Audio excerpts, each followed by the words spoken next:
My in-laws really pushed me to sign a marriage contract, and they were overjoyed when I got $20 million. I'm Chloe. Most people would describe me as quiet and reserved. I work as a lab assistant, which I like because it means less talking and more focusing on details. My life is pretty routine: work, home, and the occasional hangout with my friend Lisa, who is very outgoing and energetic. Tonight, she somehow got me to go to one of her wild house parties. Chloe, you need to stop being so shy. It's just a few friends, and you might even enjoy yourself, she said, almost dragging me out of my apartment.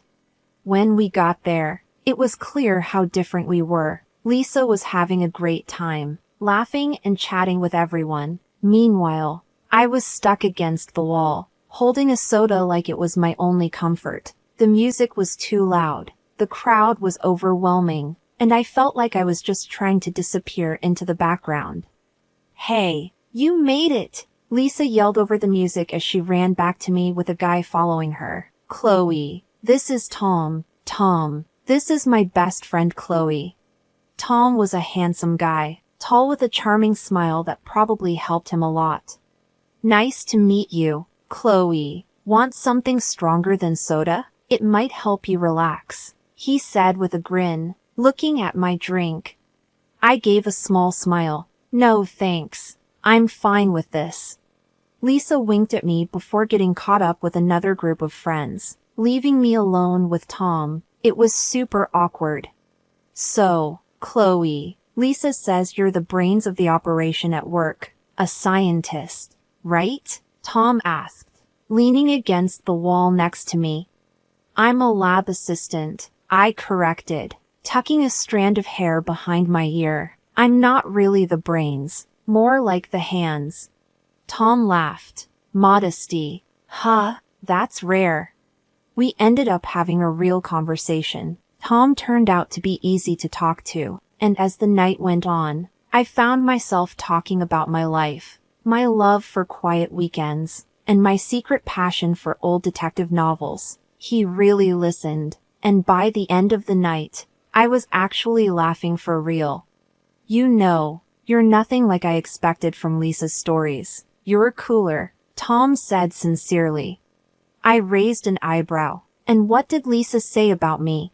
She said you were shy and introverted, but you're just chill, not uptight. It's refreshing.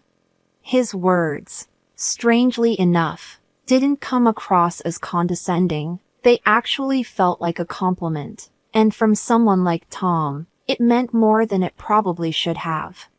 Thanks, I guess. You're not too bad yourself for a party animal, I teased, realizing I didn't want the night to end just yet.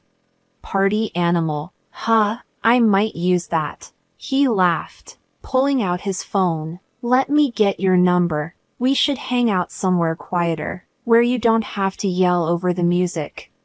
I hesitated for a moment, my old fears whispering that it might be a mistake, but then I typed my number into his phone. Okay, but if you make me go to another party, we're going to have a problem, I warned him. Deal. No parties. Maybe just coffee or something. He promised with a smile that made me think maybe stepping out of my comfort zone wasn't such a bad idea after all.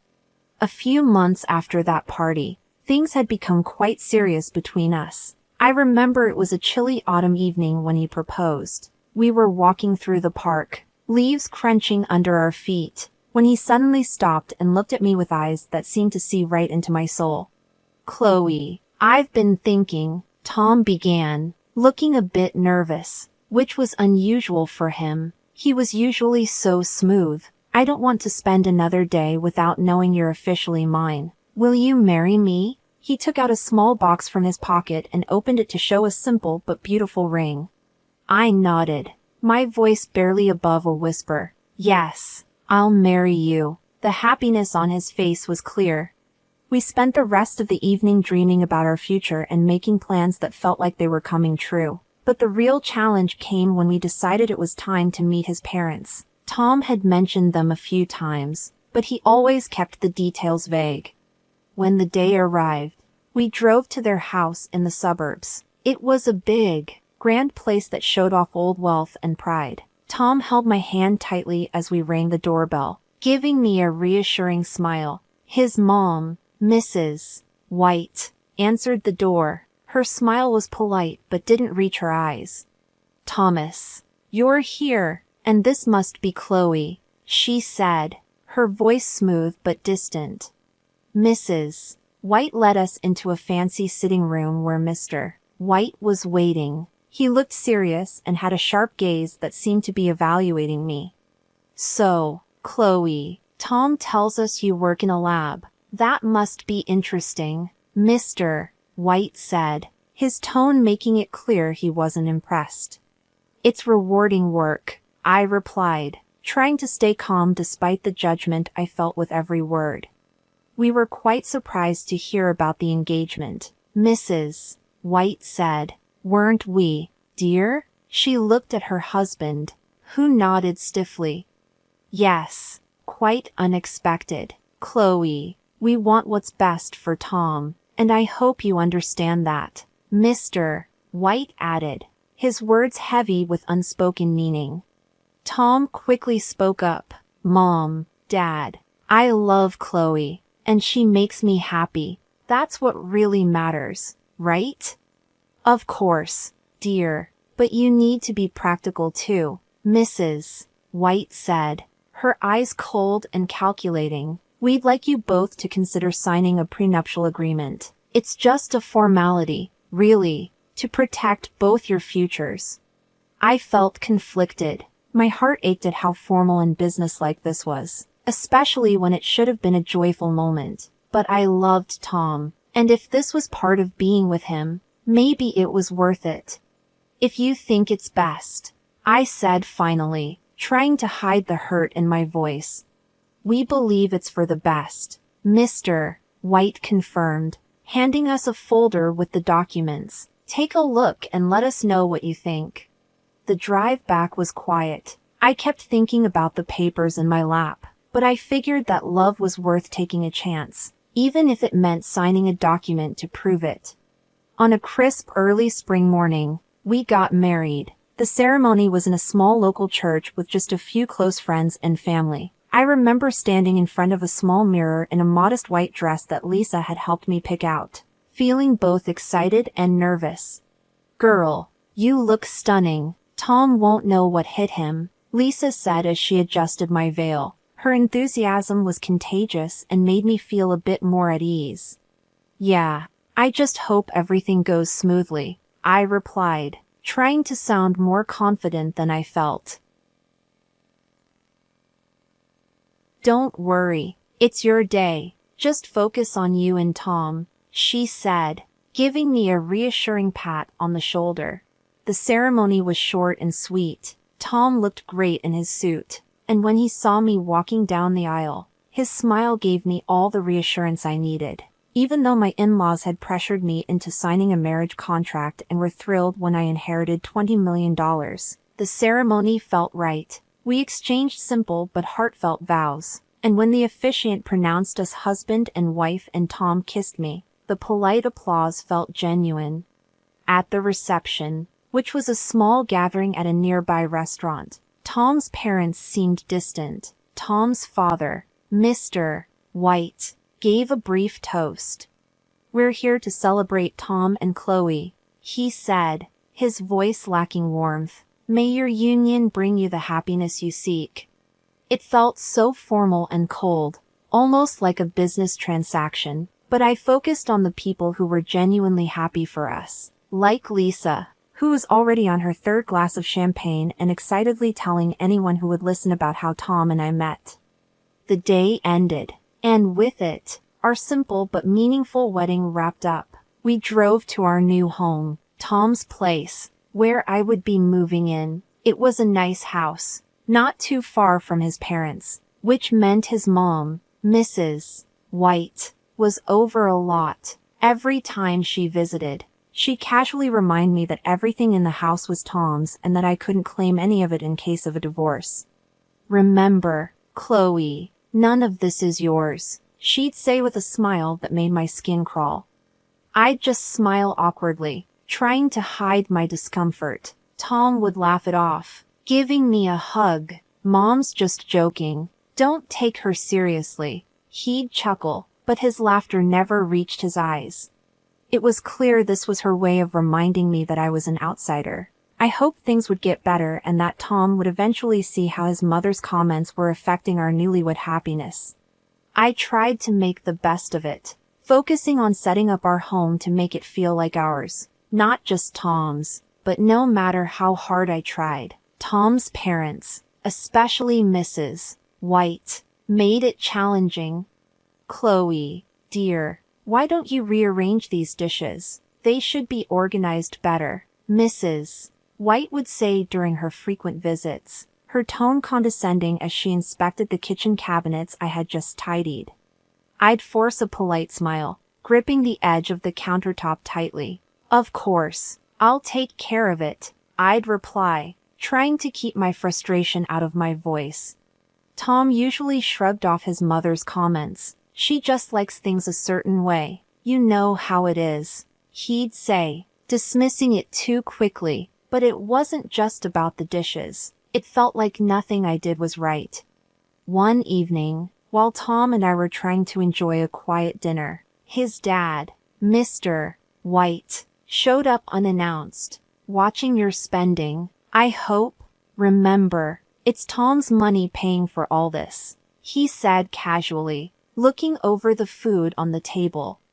I bit my lip, feeling hurt by his words. "We're careful with our budget," I said, trying to keep my voice steady. But the criticism didn't stop there. Tom's parents seemed determined to remind me of my place at every opportunity. "Just make sure you keep the house clean for Tom. He works so hard. He shouldn't have to come home to a mess," Mrs. White would say, her concern dripping with false kindness. And it wasn't just behind closed doors. Even in public, they found ways to belittle me. At a family gathering, I overheard Mrs. White talking to a relative. "You know, Chloe doesn't earn much. She pretty much lives off Tom, doesn't she?" The interference from Tom's parents didn't stop at comments. They started acting like the house was theirs too. They'd come over, flop down on the sofa, and demand, "Chloe, make us some coffee, will you? Or we're out of snacks. Could you run to the store?" It felt like I had become more of a maid than a family member. And Tom seemed to change too. He used to be caring and attentive, but now he joined in their laughter. One day, while I was folding laundry, he said, "You're folding these all wrong, Chloe, just like my mom showed you. Remember?"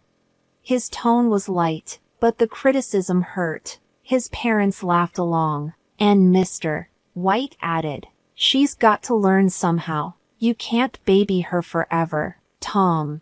The worst part was how Tom criticized everything about me, from how I managed the house to my choice of clothes. "You're going out in that?" he'd ask, his disapproval clear as he looked at my casual jeans and t-shirt.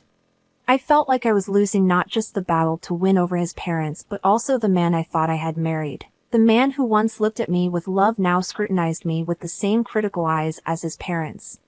Each day became harder, and the atmosphere at home felt more suffocating. I started dreading mornings, knowing I'd face another day of hidden insults and open disdain. The stress of living under constant scrutiny was taking a toll on me. I began losing weight, had restless nights, and faced long days of anxiety. It all came to a head one morning at work when I collapsed amid the test tubes and beakers in my lab. I woke up in the hospital, the bright white of the room initially blinding. I felt a dull ache in my stomach, and my head was spinning as I tried to sit up. A nurse hurried over. "Take it easy, Chloe. You gave us quite a scare," she said, helping me adjust the pillows behind my back. "What happened?" I asked, my voice barely audible. "You passed out at work. They brought you in with severe dehydration and stress-related symptoms," she explained, adjusting the foredrip connected to my arm. I sighed, realizing the gravity of my situation. The door to my room opened, and Lisa walked in, her face full of worry. "Chloe, I heard what happened. Are you okay?" she asked, rushing to my side and taking my hand. "I guess I'm not," I said, trying to force a smile. "This is ridiculous, Chloe. You can't keep going like this," Lisa said, her voice stern with concern. I knew she was right, but the thought of returning to that house and facing Tom and his parents again made me anxious. I just nodded, unable to trust my voice. The next day, as I lay there flipping through a magazine, a man in a suit appeared at the doorway. "Chloe Roberts?" he asked, stepping into the room. "Yes, that's me. Can I help you?" I asked, puzzled since I didn't recognize him. "I'm Mr. Harris, a notary. I have some unexpected news for you. You've been named as the sole heir to your great-uncle's estate. He passed away last month, and it seems you are to inherit $20 million, he said, handing me a stack of documents. I blinked, stunned. "I'm sorry. Could you repeat that? Did you say $20 million? "Yes, Miss Roberts. It's all in these documents. Your great-uncle left everything to you," Mr. Harris confirmed, handing me the papers. I was in shock. I barely knew him, but he remembered me. "If you have any questions or need help with the inheritance process, I'm here to assist," Mr. Harris offered. The news was overwhelming. As Mr. Harris left, my mind raced with the possibilities. My phone beeped with a text from Tom, the first since I'd been hospitalized. "Hey, heard about your uncle. Sorry for your loss. How are you feeling?" the message read. I stared at the screen, feeling a mix of emotions. Suddenly wealthy, I felt more isolated than ever. "Getting better," I texted back, not ready to share the news of the inheritance. Later that evening, as I lay in the hospital bed, overwhelmed by the day's revelations, I made a decision. I couldn't return to my old life. With this inheritance, I had the chance to change everything. The thought was both terrifying and thrilling. Tom and his parents came to visit later. They hadn't visited since I'd been admitted, which spoke volumes, but today they were all smiles and concern. Tom walked in first, followed by his parents. "Hey, Chloe, how are you feeling today?" he asked, his tone overly sweet. I adjusted myself in bed. "Better, thanks," I said, watching them closely. Mrs. White approached my side, her voice full of concern that didn't reach her eyes. "Oh, Chloe, we've been so worried about you," she said, brushing her hand against mine. "That's kind of you," I said, pulling my hand back slightly. Mr. White stood at the foot of my bed, arms crossed. "Yes, well, we're family. We take care of our own," he said, though it felt like a rehearsed line. Tom sat down next to me, taking my hand again. "We just want to make sure you're taken care of. That's all," he said, squeezing my hand. I nodded, feeling their intense scrutiny. Their concerns seemed unusually focused. I appreciate that. As their visit went on, their questions about my health started to feel more invasive than caring. "So, when do the doctors say you can leave the hospital?" Mrs. White asked, studying me closely. "Soon, I hope. I'm starting to feel a lot better," I replied, trying to keep my answers vague. After a few more minutes of strained conversation, they left, promising to return soon. I lay back, feeling uneasy. Their visit felt off, with questions that seemed too pointed and cautious. Once they were gone, I decided to follow them and see what they were up to. I quietly dressed and trailed them at a distance toward the parking lot. Hiding around the corner of the building, I overheard their conversation. "That stupid cow doesn't know what's coming," Tom said crudely. "She thinks we care about her. This is just until we get that money and make sure she gets pregnant soon. If she has a kid, she won't leave, and then we're really in control, Mrs. White added viciously. Hearing them speak so callously and plotting to trap me was the final straw. My heart raced with anger and resolve. I had seen their true colors, and it was worse than I had imagined. I slipped back to my room unnoticed, my mind racing. Their treachery was clear, and so was my path forward. For the first time in my life, I knew I had to stand up for myself. I wasn't going to be their victim any longer. When I was discharged from the hospital, the thought of returning home filled me with both dread and determination. As I walked through the door, I saw Tom and his parents sitting in the living room, their faces forced into smiles. Mrs. White had even gone so far as to cook my favorite dish, spaghetti carbonara, which sat steaming on the dining table. The effort to appear like a caring mother-in-law felt almost theatrical, like a scene from a bad play. Tom rushed over with an exaggerated smile. "Chloe, you're back. We missed you so much," he said, pulling me into a hug that I didn't return. "Thanks, Tom," I said, gently pulling away. I looked around at the overly staged setting, my resolve strengthening. As we sat down to eat, the tension was palpable. They were trying too hard to act normal, but I could see the impatience in Tom's eyes. It didn't take long before he got straight to the point. "So, Chloe, when do you think you'll get the inheritance? There's so much we can do with it," he asked, trying to sound casual but coming off as eager. I set down my fork and looked him directly in the eye. "Tom, it doesn't concern you because I'm filing for divorce," I said calmly, sliding the divorce papers across the table toward him. The room fell silent for a moment before Mrs. White let out a terrible scream. "Chloe, have you lost your mind? Think about what you're doing," she shouted. Tom's expression shifted from shock to desperation. "Chloe, please, I love you. We can fix this. Don't throw away our marriage over a misunderstanding," he begged, his voice cracking. But I was done with the lies. "A misunderstanding?"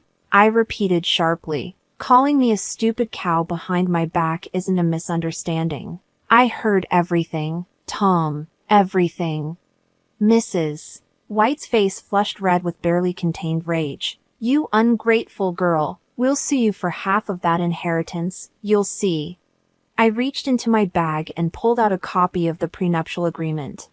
"Actually, you won't," I said, tossing it onto the table. "This says otherwise. You can't touch my inheritance." Tom and his parents stared at the document, their faces paling. I stood up, the chair scraping loudly against the floor. I found a small apartment in a quiet part of town where mornings were filled with birdsong rather than bickering. It wasn't just a new place, it was a fresh start. I spent the first week settling in, buying a few pieces of furniture and some plants, making it truly mine. The silence was a stark contrast to the constant tension I had lived with, and I loved it. I began to fully appreciate the peace I had been missing. One Saturday morning, while enjoying a cup of coffee on my balcony, Lisa burst through the door with her usual energy, carrying a box of pastries. "Chloe, this place is fantastic," she exclaimed, setting the box on my new kitchen counter and hugging me tightly. "How are you holding up?" "Better than I have in years, honestly," I replied, pouring her a cup of coffee. "It's like I can finally think straight without all the noise."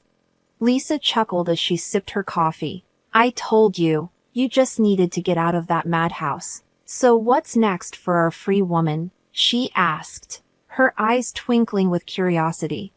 "I've been thinking about that a lot," I said, leaning against the counter. "For now, I'm just enjoying the peace and planning my next step. Eventually, I want to buy a big house and get involved in charity work." As the weeks went by, I embraced my newfound independence, meeting with a notary to handle the inheritance details. But, as expected, the tranquility didn't last forever. One evening, My phone rang, interrupting my reading. It was Tom. Chloe, please, can we talk? I've been thinking. Anne. Tom, there's nothing left to say. I interrupted, my voice firm but tired. Just hear me out. I miss you, and I was wrong, he pleaded, his voice breaking with emotion. I'm sorry for everything. Can we try again? Tom, it's over. We can't undo what's been done. You need to accept that, I said, ending the call. Soon after, Mrs. White started leaving messages on my voicemail. Each one was more desperate and angry than the last. You ungrateful girl. After everything we've done for you, she yelled in one of the messages. I deleted them without hesitation. Tom later told me that he and his parents were fighting a lot, with him blaming them for pushing the prenuptial agreement, which now protected me from their greed. Each call and each desperate plea only reinforced my decision to move on. I was moving forward, not back. The chaos and drama of that family were no longer my concern.